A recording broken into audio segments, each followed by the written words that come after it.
Good afternoon, everybody, and welcome back to another video. My name is Tom. Thank you so much for joining me here today. Oh, what a day. I feel a little bit better. Definitely a lot better than last night. I was super congested. My voice was kind of shot. But, you know, it is about 6 o'clock or so Saturday evening, and I thought, we got to take the Bolty UV out. We got to go somewhere. We're going to drain some of this charge. So I thought, let's go back down to Columbia. Columbia, South Carolina, that is. I don't know why I feel the need to clarify that, because it would be very difficult to drive down to Columbia, the country. But suffice it to say, it looks like we have about an hour, maybe an hour and 5 minutes of drive time. We are at 100% state of charge, and we are, I guess, slated to be there just after 7 p.m. I guess without further ado, let's hit the road.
You know, I haven't driven on this road since the last time we came down this way, and it looks like they repaved it.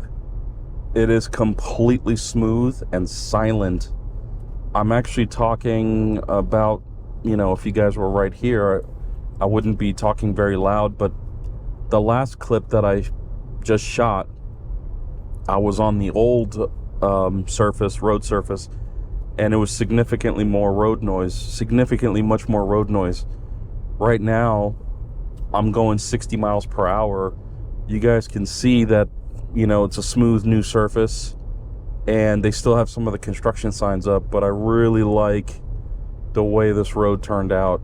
I really am impressed by the fact that South Carolina is investing in their roads, especially the ones that go through the woods and, you know, are kind of these back roads, these byways that you can get between towns and all that stuff. It's really awesome. Now we're on a bridge, but it goes back to being quiet, so I'm kind of thrilled about this. I hope they keep up the good work. Oh, in fact, we just passed the blacktop spreader, which was kind of nice. So definitely impressed. I'm really happy. I will tell you that South Carolina has been one of those places where, you know, I've been here once before in my life, before I moved here. Actually, here's the transition to the noisy stuff. It looks like they're ready to resurface this part too. So I've been to South Carolina once before, and that was to Myrtle Beach. We had our family reunion in 2018. I think it was the fall of 2018. We came down to Myrtle Beach for, I think it was 4 days or so, and I loved it. You know, obviously beach, can't go wrong, but, you know, I really did like the state, quite a bit. There was a lot of things I have never seen before, the southern part. Even though I lived in Atlanta for 2 years, Atlanta is more city, less town and rural stuff. So even though I've lived in the South, there was something about South Carolina that drew me here. Can't say it was Southern hospitality, because I already experienced Southern hospitality, and in all honesty, kind of a recluse these days. I'm a hermit. I do my own thing. I play by my own music, and I don't really have friends or really close people that I hang out with and go do things with. Whenever my family comes to town, or my extended family comes over from either Pennsylvania or Florida or whatever, then we make plans. We make the ultimate plans, and we experience South Carolina for what it's worth. But I've mentioned before, in fact, I think it was a month ago that I mentioned this, that driving through these foresty roads, and even though as messed up as this one is right now, I hope they fix it soon. But even driving these foresty roads, there's so much peace and serenity. Oh, it's quiet again. And for me, that's a really big part of all of this. I really feel like there's a relaxation component to all of this that makes living here actually a real treat. It's a real pleasure. And for what it's worth, I've never considered myself a city boy, even though I lived in Los Angeles, and I lived in Harrisburg, Pennsylvania for a while, and I lived in Metro Atlanta for 2 years. I think I only did that to be in close proximity to my jobs. I didn't really do it because I enjoyed all of the side effects that you get from living in a city. In fact, my mom, I feel, is the same way, because she lived in Munich, Germany, Munich proper, for 15 years, 16, 17, 18 years, whatever that was. And, although Munich, Germany is quite a bit different than any major city in the U.S., especially with regards to transportation, my mom lived in Europe for, let's just say 18 years, because I can't remember exactly the years that she was there.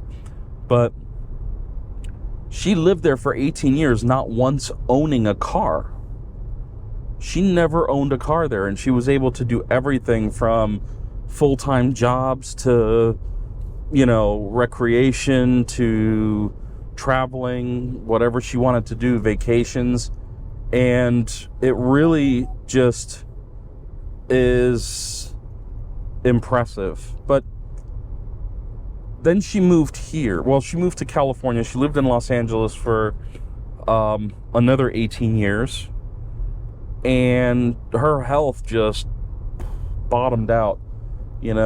Towards the end, she was battling, stage 4 cancers, and really doing herself a disservice. And for the longest time, she's been saying how, California is stressing her out. California is causing her ailments and health conditions. And, her doctors were horrible. They were actually writing incorrect things into her chart. So every time she had a second opinion or another review, she would be looked at as, something that she wasn't. And that clearly it was not healthy, not by any means of the word. And she just wasn't having it. And right towards the end, when I kind of convinced her to come out here, my aunt lived out here for 10 years, And I told my mom, I said, wouldn't it be nice if you had your sister close by? And she said, yeah, it would be very nice to have my sister close by. And I said, well, why don't you think about relocating to South Carolina? And she's like, ha, ha, ha, ha, ha. You know, took it as a joke. Well, the woman didn't realize it, but I wasn't kidding. And I guess in some ulterior motive, it was my intention to convince her to relocate, because I knew her health was failing. And mind you, the woman was 74 years old at the time. I think she was, she left California on October 1st. She got here on October 5th, and on October 10th, she turned 74 of last, not this past year, but the year before that. So she's been here just over a year and a half now. And, you know, she was able to sell her manufactured home. She had one of those double wide, 40-foot manufactured homes in California that she was paying a ridiculous space rent on. She owned the home, but the land she leased.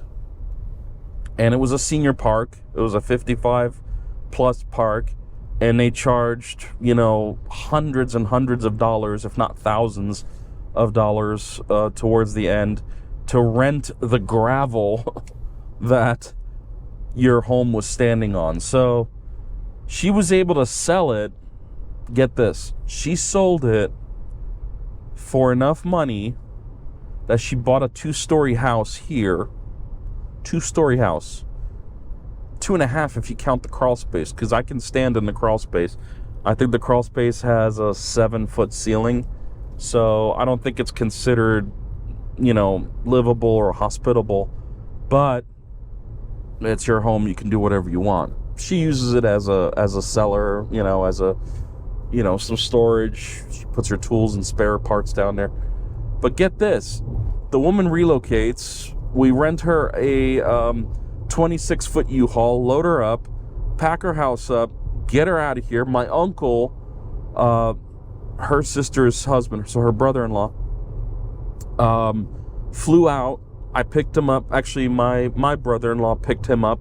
I went to go get the U-Haul from Bakersfield, California, and I drove it back down to Santa Clarita, where we packed her up.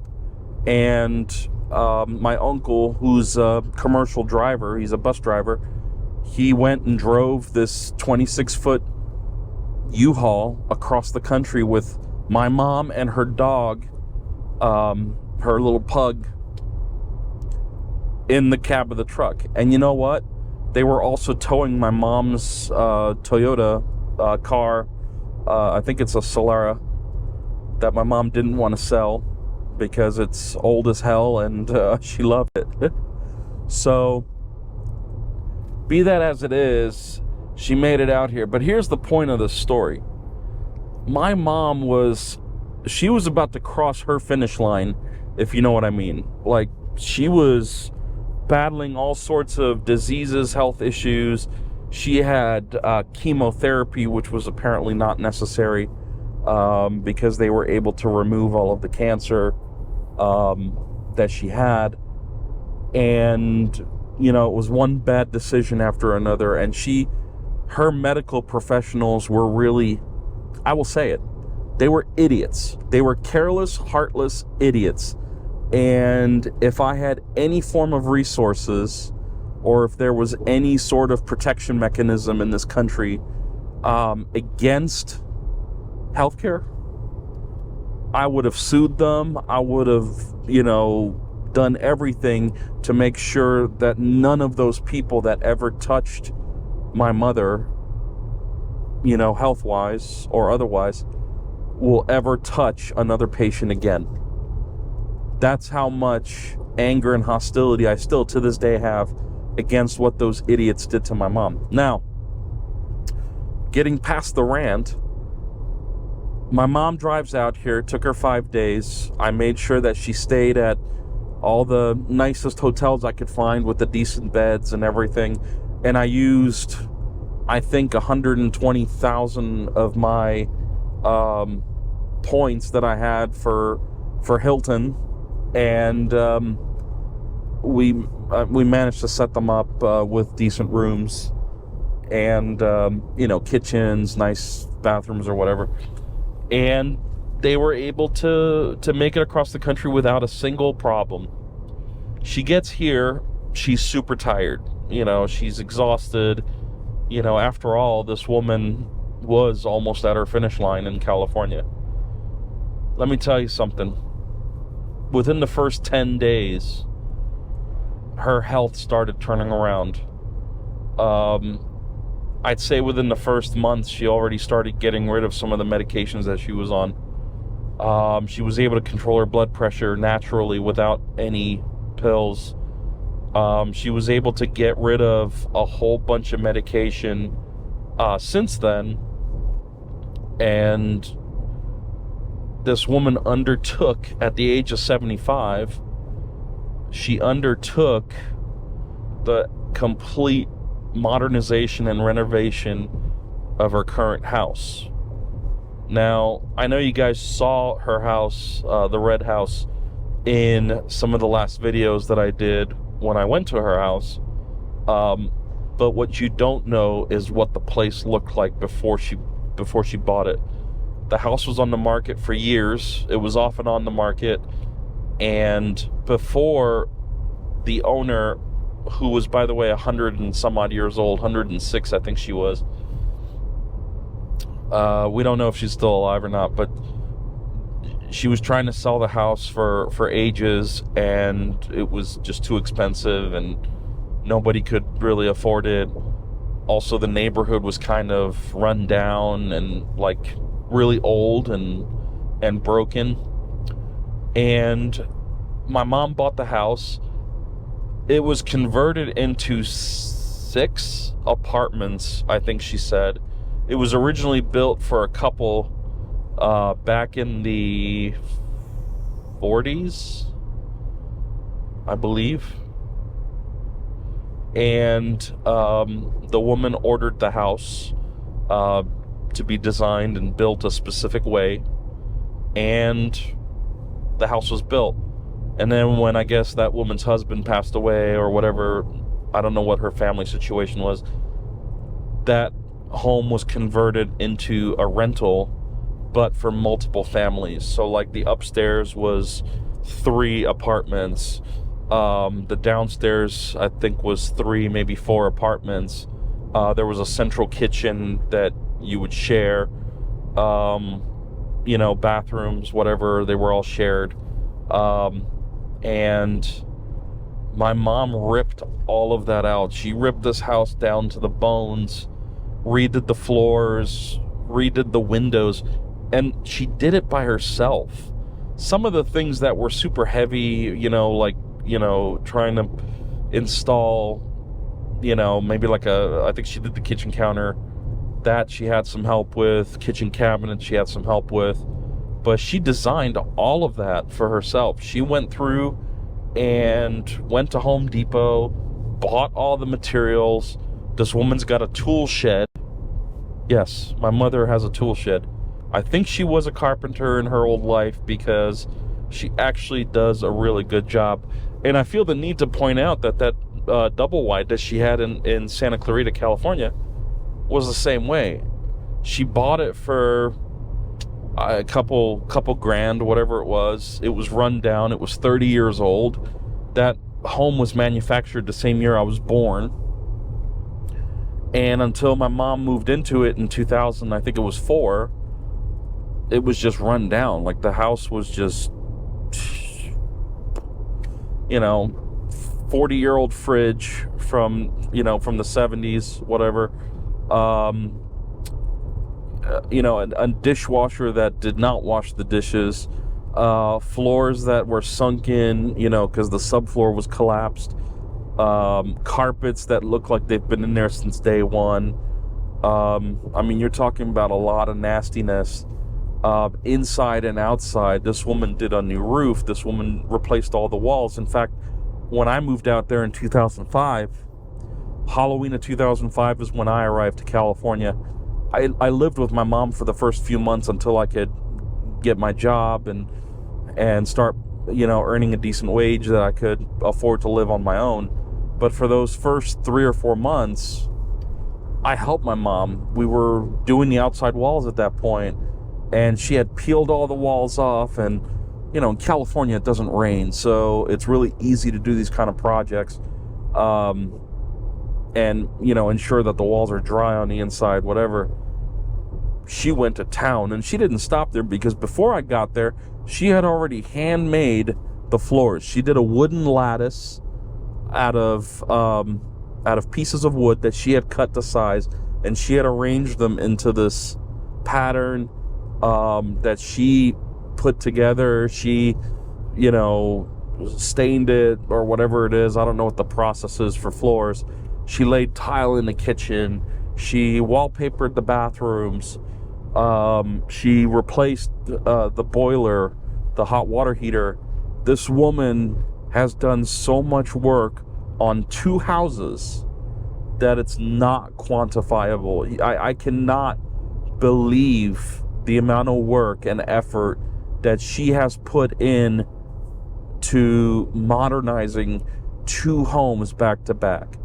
Now, I remember her telling me that, she left California for a certain reason, only to come out here, buy a broken house again, just to start over. But I think super secretly in her heart, she believes that she did that because that's the only way she will survive. Like, you can't tell my mom to relax. You can't tell my mom to take a seat, maybe put on some Lifetime and watch some movie. She can't do that. She cannot do that physically. I don't think she's ever done that. She's always been active, moving. And she's done amazing for herself with very little resources. My mom is very conservative when it comes to spending. She has a fixed income. She's been retired since, I don't know, 5-6 years now. But she, with the money that she makes, she's able to afford all the wonders in her world that mean the world to her. So, she's a really good, she's got a good head on her shoulders. And if there's one thing that I can say about my mom, is that I'm impressed by what she's been able to accomplish by herself. So my mom has literally declared herself an independent woman. She doesn't need a man's help to do anything. If you've ever seen a woman rip out a boiler, which weighs several hundred pounds, and do it without breaking bones, without tearing muscles, without collapsing and dying, if you want to see that sort of thing, go find my mom. She'll show you how to do it. And she'll make any 30, 40-year-old man look like a loser in the process. So, anywho, the point is, South Carolina's been a blessing for my mom and I, very much. And I feel like they'll be a blessing for, my wife Maria, and South Carolina will definitely be a learning lesson for Eddie, who has, a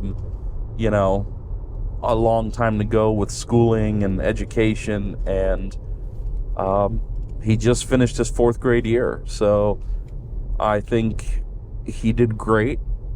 I think the school system here is phenomenally better than anything he went through in California.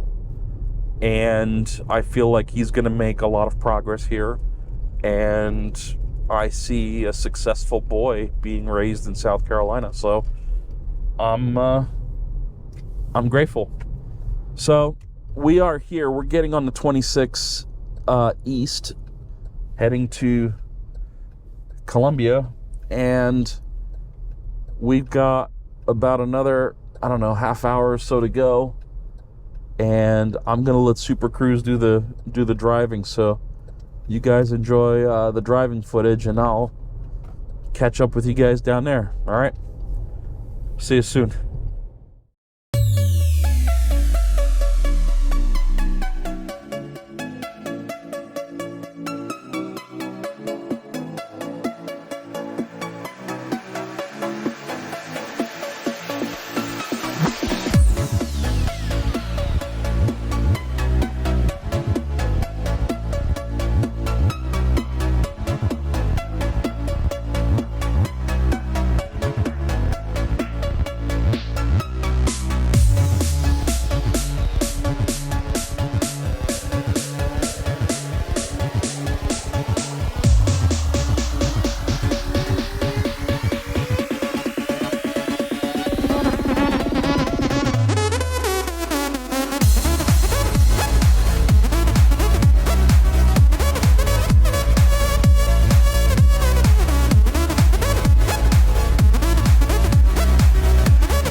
All right, so we made it down here to Columbia, South Carolina. It is the same old story. The only difference is that those two chargers are now putting out power. The whole entire site is power reduced. All of these vehicles here, this is an Audi, Kia, and a Hyundai. They're all relatively fast charging vehicles, much higher rate than the Bolt EV and EUVs. And they're all pulling about 55 to 60 kilowatts right now. That's it. The whole station is reduced. This guy here in the middle is actually telling you that the site is running on reduced power. So I hate to say it, but if you drive anything more faster than a Bolt EV and a Bolt EUV, you're not going to get the full experience out of this. Some of these cars right here, especially the Hyundai here on the end, is on the Hyundai plan, which gives you 30 minutes free, and that's 30 minutes, not 30 kilowatts. So that's the owner right there. He's walking, he's on the phone with Electrify America right now. Not having a good time here. A lot of people that were here have left. There was a line. That line has since, dwindled down. There's really nobody here in line. You can see I parked here and there's nobody really waiting. It looks like word has gotten out that this site is really bad and only the people that have to charge here are charging here. So it is sad. I'm going to gather some more data and I'll report back when I know.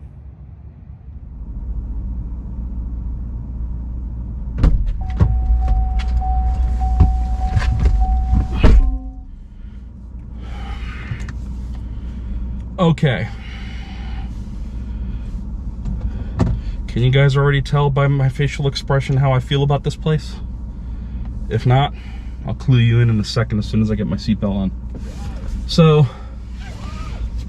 first and foremost, I'm really thankful that I charged to 100%. Not so much thankful that I left it at that state of charge for 3 days, but nevertheless. This site is broken. I will just come out and say that right now. The only difference is that many people have supposedly came and went to attempt to talk to Electrify America. And the gentleman that I spoke to who owns the Audi e-tron, the white one that you see all the way against the cabinets, the wall, I should say, not the cabinets, but the wall. He mentioned that when he arrived, none of them were working and they had to kickstart all of them. Chargers 1 and 2 and 4 are working at reduced 50 kilowatt levels. The third one is not working at all. And I would love to know, in fact, let me look at PlugShare to see what the check-ins looked like from the last few weeks, because I have a feeling that this may have been like that for weeks. Okay, so let's see, station details. We don't care about station details. Okay, so here's a Kia EV6 owner on May 31st at 1:17 in the evening. He says, all chargers on low power notice. Only one side of the charge stand of 2 functions. Tech is on site, says all chargers will only support low output for foreseeable future as switchgear is malfunctioning. And parts are on order with supply chain issues causing repair delays. That is interesting.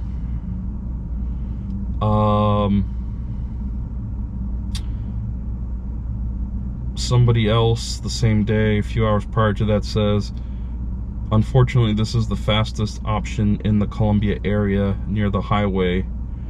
Be prepared for the site to be full or a charger or 2 to be down. Ford EV, I guess, F-150 Lightning driver says charger 1 reduced to 28 kilowatt rate. Rivian R1T, this was on the 29th. All chargers at this location have been updating for 5+ days. Will not deliver more than 70 kilowatts. Station 3 does not work at all. So that's the same station that doesn't work right now. So yeah, it is kind of crazy. And I guess if we look back, second charger from the right is down. That's number 3. Maxed out at 42 kilowatts. All systems are slowed to under 50 kilowatts. Oh yeah, no, this station's been broken for months. So looks like the tech was out here 4 days ago, and that's crazy. That is crazy, absolutely crazy. So we'll just have to see. Let me update this guy right now that I was just talking to. He seemed pretty disgruntled, but decent guy.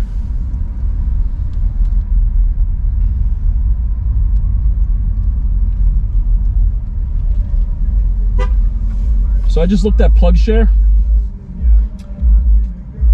Apparently 4 days ago there was a tech here. Yeah, I think that's the one I read. Yeah, but switchgear is malfunctioning. So that's that entire thing in there. Oh, that's wonderful. Yeah, and they're having parts on order with supply chain issues. Yeah. It's hard.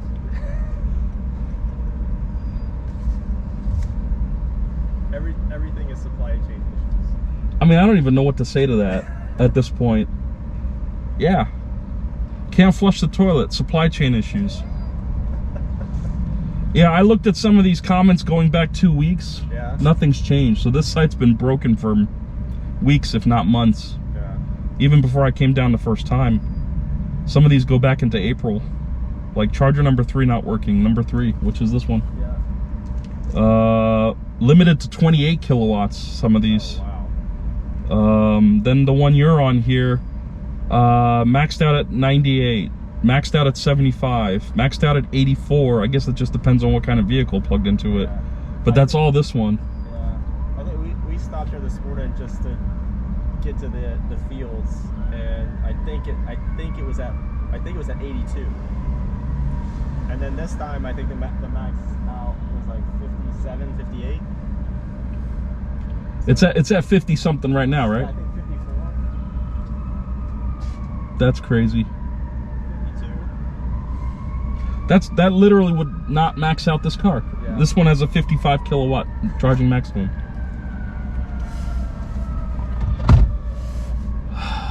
Well, it's almost done.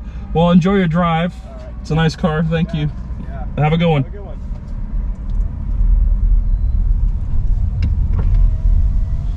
Okay. There you have it. Seems like a cool dude. Really nice to talk to. His family has been in one of the restaurants over there, you know, for hours because they had hours to kill. And poor guy's out here waiting for his car to get to 95% because that's what he needs in order to get to Charleston, South Carolina, where he lives. So what's really bad is the freeway is literally 80 yards in that direction, and this would be a prime location for 12 charging stalls because you figure that all of this infrastructure, all this money that's being poured into electric vehicles from the federal government and local governments, you'd figure companies like Electrify America would do a little bit better job than what they are. It's seriously not great. The whole experience is it's crazy. I don't even know what to say to half of that, you know. So switchgear is failing and supply chain issues are causing them to not be able to fix it. I just feel like that's lame because I'm sure they can get switchgear from somebody else. But I don't know. There you have it. That's the story. And people wonder why CCS is horrible. You know, there's something to be said about Teslas right about now. You guys, look at Teslas. Maybe I should reconsider the sale of this vehicle. It is what it is. Alright, I'm gonna head home because there's no point in me sticking around. I have, let me do CarPlay. And yes, I need a vehicle with CarPlay. Anybody who doesn't provide CarPlay in their vehicles is definitely losing consideration of this ex-Apple engineer here. I don't know where I would be without CarPlay. So I know I've ranted about CarPlay over and over again, but it's a sensitive topic with me. I've always been of the belief that even the late Steve Jobs, you know, had this vision of people integrating with their devices intuitively and like one-on-one. Like everything needs to be in the right spot for it to be perfect, and you know, everything works as you would think it would, not, you know, you take a guess and you're like, oh my god, I broke it. And here we are, one of the most integral features of integrating your phone, which is, in my case, my phone is an extension of my right hand. You know, I use it for everything. Notes, calendars, reminders. My brain is in that box. If it wasn't for that phone, I wouldn't function correctly. I'd certainly miss a lot of appointments and I wouldn't get anything done. But the point is why wouldn't you want your consumer, your customer, whatever, your client, to have that option to where, hey, we offer CarPlay, but hey, we also offer our system, which we think is better, even though it's not. I don't think it would be, because it doesn't integrate with an iPhone the same exact way CarPlay does. I don't need to download an app. I don't need to download anything. I literally turn this thing on, pair it, and boom, I have maps, I have music, I have phone, I have even Zoom. What else is on here? Let's see. We got audiobooks, we got a better route planner, charge hub, charge point, charge away, Domino's Pizza. I can order Domino's from the freeway. WhatsApp, Teams, PlugShare, Panera Bread, my Chevrolet app, as well as Waze, WebEx, Zoom, and SiriusXM. Like, come on now. I can't be without that stuff. That's how I function. You take that away from me, I'm useless. So, okay. I think there was an accident right here. Motorcycle went down. Oh, man. That's no bueno. I think there's the motorcycle actually right there. So, anyway, let's head home. I'll get my thoughts together and I'll see what else I can share. That site, don't even bother going to it unless you're prepared to wait and you're not in a rush. If you're in a rush, look at some of the EVGos and charge points that are around here. I don't know what's really where. I know the nearest EVGo is up this road about, I don't know, 10, 15 miles. So, yeah, gotta look at it. I'm setting Super Cruise. I'm going home. I'll see you guys in a few.